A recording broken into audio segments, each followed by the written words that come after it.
say this offseason with Jimmy was different in the way, was entering his 10th year of the NFL. So when we first started, you see a lot of videos of guys that are just going crazy off the jump, doing all different types of agility drills and, position-specific movement patterns. When you're, a guy who's going into a decade in the NFL, which is one of the most ruthless games on the planet, I'm not a big believer that you need to put pounding on your body when it's not completely necessary. And so our first 2 months that we started training, it was a ton of details, balance work, mobility, flexibility, soft tissue work, making sure that his body just felt healthy.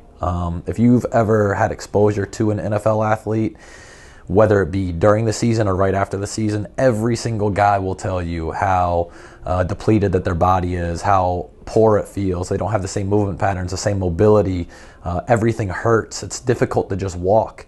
And so the issue is you will get a trainer then who will try to press a guy who's not healthy. And so it actually stymies the progressions that they can make in an off season. And you actually set them back versus helping them, which is your job as a coach and a trainer. So with Jimmy, we were really patient. We did it the right way. We made sure that his body felt healthy before we started worrying about strength again, which for him, we always have a back and forth. He's known for being very strong, one of the strongest guys at his position, one of the most physically imposing guys at his position.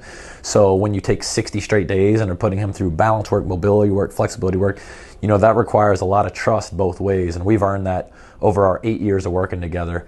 We met going into his third season. So once we got past that point, then we started to get more into challenging him from, the strength components but still maintaining his mobility, still maintaining the balance fundamentals that we were working on. So, it became this really long progression of taking a guy who, was exhausted mentally, emotionally, physically, was hurt physically, was beat up, and to taking him to where we got him healthy and got him functioning at the right level, and then started pressing him and challenging him and doing all the things that we want to do so that he can compete at the highest level. So it took a lot of dialogue. It took a lot of going back and forth.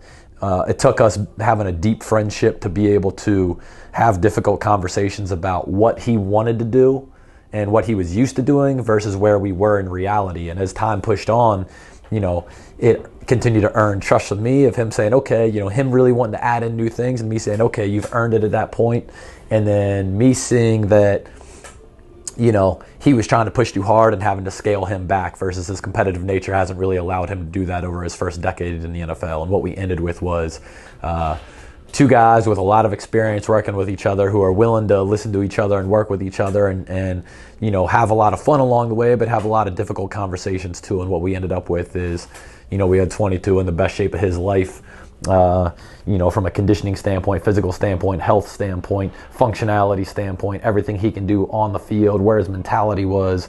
We really got him into the best spot ever. So it's pretty cool. We got a guy who's 32 years old entering the 10th year of the NFL, and I truly believe that this is the best spot that he's ever been in. So looking forward to seeing what he does out there this year.